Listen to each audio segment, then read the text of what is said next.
What do you do when your marriage feels more like survival than partnership? When you're sleeping in the same bed but living separate lives? When you're exhausted from being the only one trying, and the intimacy, emotional and physical, feels like a distant memory? If that's you today, you're not alone, and there's hope. Here's what makes this so hard. You said your vows before God and everyone you loved. You meant them.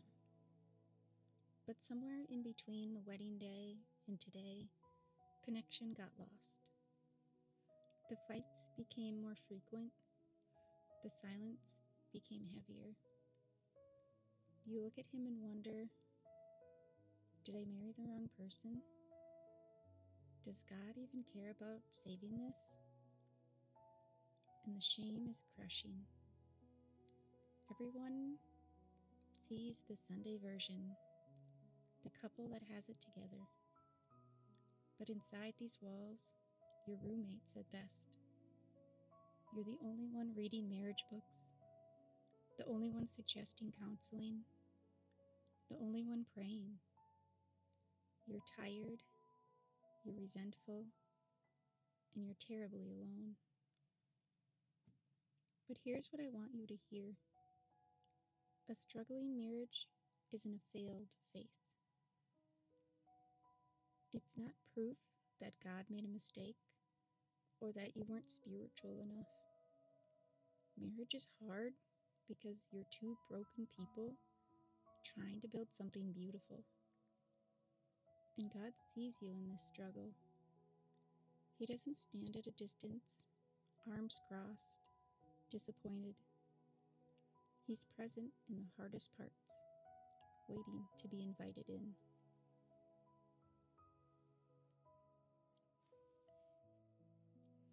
Let's turn to Mark chapter 10, verse 9. Jesus says this, "Therefore, what God has joined together, let no one separate."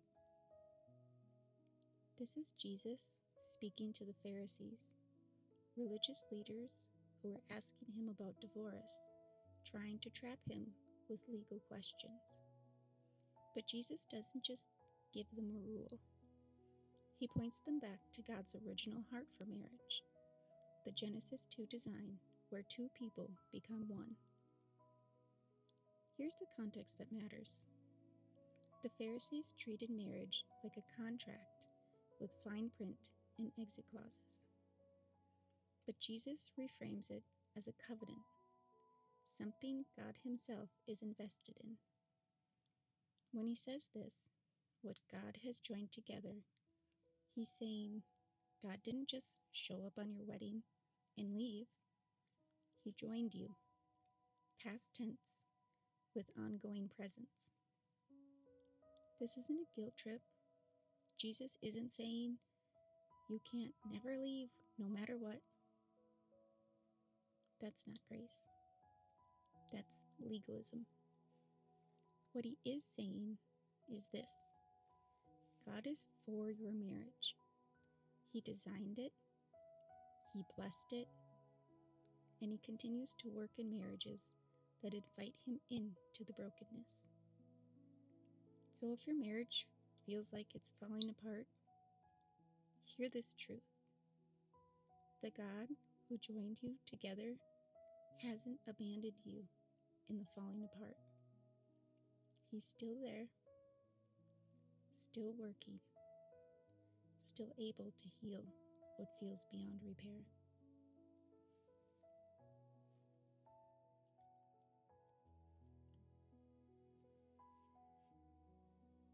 Do you think you have to hold your marriage together all by yourself? You don't have to be the only one praying, the only one trying, the only one fighting for this covenant. God doesn't require you to have it all figured out before you bring Him your broken marriage. God's not disappointed in you for struggling. Marriage is hard, even for believers, especially for believers. You are two imperfect people learning to love imperfectly. And that's exactly where grace shows up. Jesus came for the broken, not the put together. For marriages that are barely surviving, not just the ones thriving. Your struggle doesn't disqualify, it's the invitation. So bring your exhaustion, your resentment, your fear that it's too far gone. God meets you right there. If you needed to hear this today, type amen in the comments below.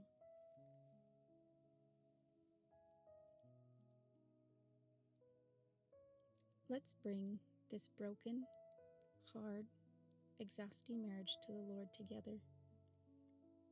He sees you, He hasn't given up, and He can heal what feels beyond saving.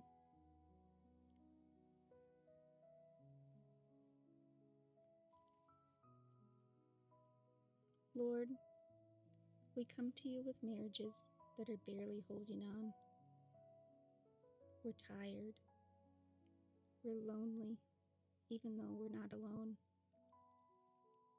We sleep in the same bed, but live separate lives. The connection we once had feels like ancient history, and we don't know how to get it back. We confess that we've tried to fix this on our own. We've read the books, suggested counseling, prayed in secret, hoping things would change. But we're exhausted from being the only one trying. The resentment has built up.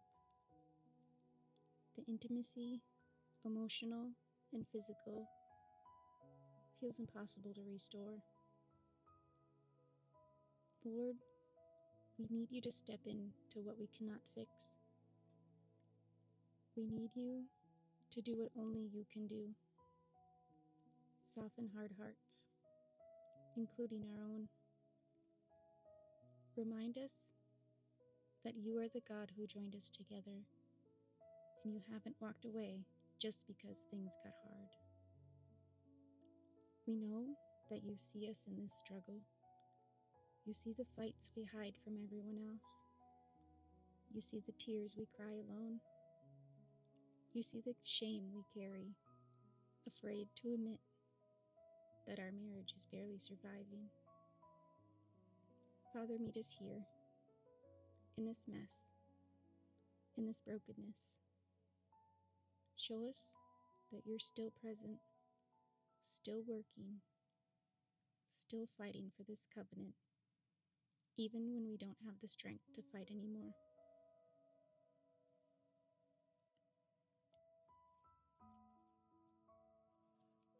Lord, we ask you to heal what's broken between us and our spouse. We don't know when the distance started, but it feels like a canyon now. Help us to see each other the way you see us, not as enemies, but as two wounded people who need grace. Give us wisdom, Father. Show us what needs to change in our own hearts first. We confess that we've kept score, held grudges, built walls to protect ourselves. We've expected our spouse to meet our needs that only you can fill. Forgive us for placing burdens on them that were never theirs to carry. But Lord, we also ask you to work in our spouse's heart. We know we can't change them. Only you can do that. So we surrender control. We release them to you. Do in them what only you can do. Give them hunger for you, for this marriage, for healing.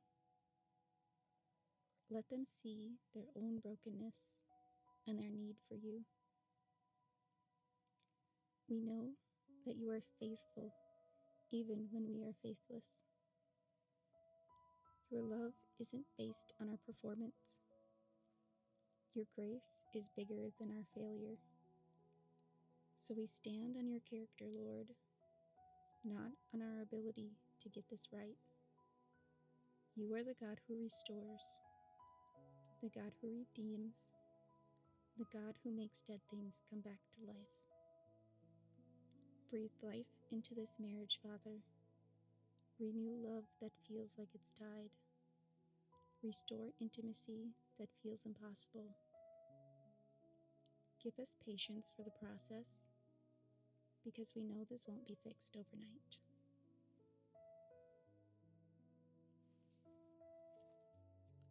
Father, we declare that you are not done with this marriage.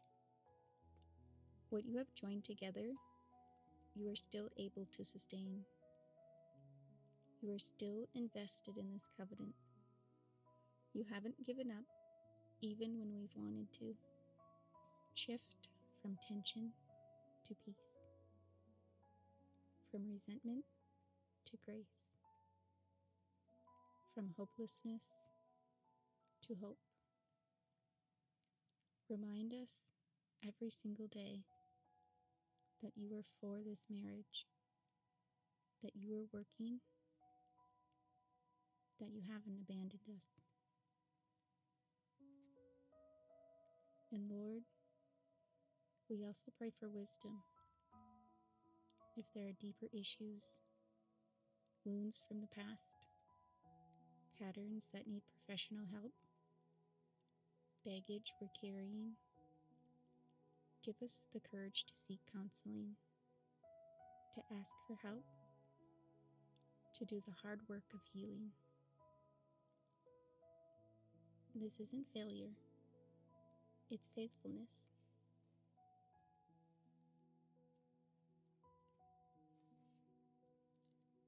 Father, we thank you that you see struggling marriages and you don't shame them. You invite them to healing.